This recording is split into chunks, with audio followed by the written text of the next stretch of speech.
coach, Chen Xiong, he told me, I asked him, how do we do summaries or reply speeches? He said, it's a summary that's supposed to help the judge understand the debate. And I think that's going to be needed here more so than most debates, because it's been terribly confusing. And I'll tell you why. It's not our fault, it's theirs. Because the wording of the motion requires them to explain to us what it means for these Western feminists not to be involved.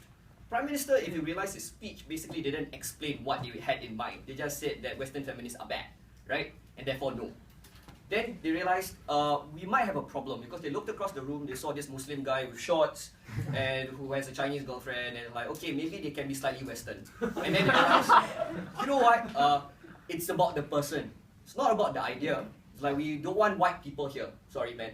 But you're technically not white. So like, we don't want the white people saying these things. But it's okay if these people say these things. Now, what's the problem with that? The problem with that is all the harms that they're talking about are still going to exist.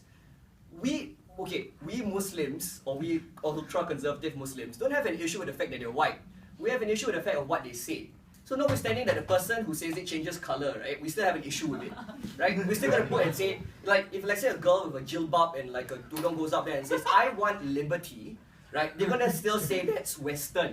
They're not going to say that's from Kelantan. Because of the idea, right, it's not the person. So when their policy is distilled to we don't want NGOs to be involved, and that's what we mean by not being involved, it doesn't work, guys. More importantly, it denies the reality. So you don't allow an NGO to come down. There's this thing called the internet, which is still going to exist, and which I was on.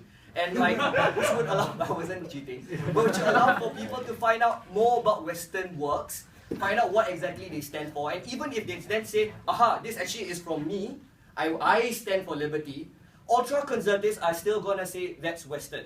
So why is this problematic? He says, right, the moment a white guy comes, everything is repelled, governments clamp down, they go crazy, Western. We made this radical proposition that when a guy with a songkok goes up there and wants you to be democratic as well, they will still go, Western, and clamp down. Which means all three speeches, harm's still going to occur. That's the problem.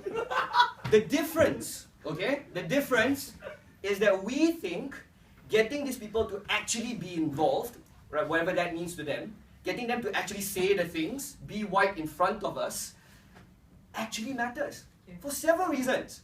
One, for right now, what we think these white people are saying in their various accents, we might not get it accurately. It's better that they come down and we get it from the source and understand exactly what they're trying to say. That's the first thing. It's unadulterated. Secondly, for these guys, right, white, yellow, whoever they are, they come down, it's better for them and their advocacy as well. Because they realize that the problems you are facing are not religious per se, but cultural.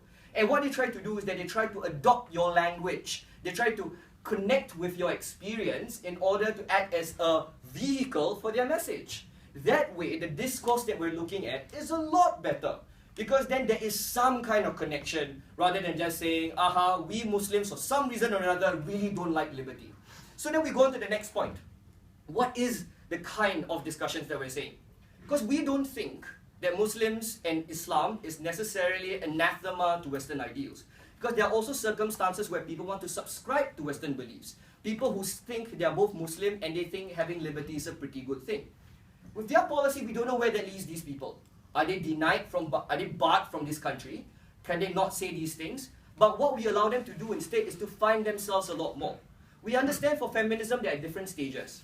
Allowing these people to come in and share their experiences about how they carry through their advocacy at the various stages, we think is a good thing as well, because it allows the local groups to aggregate their efforts and aggregate knowledge, so they similarly can do the same kind of advocacy and reach the kind of heights, if you see it to be there, that these other groups reach.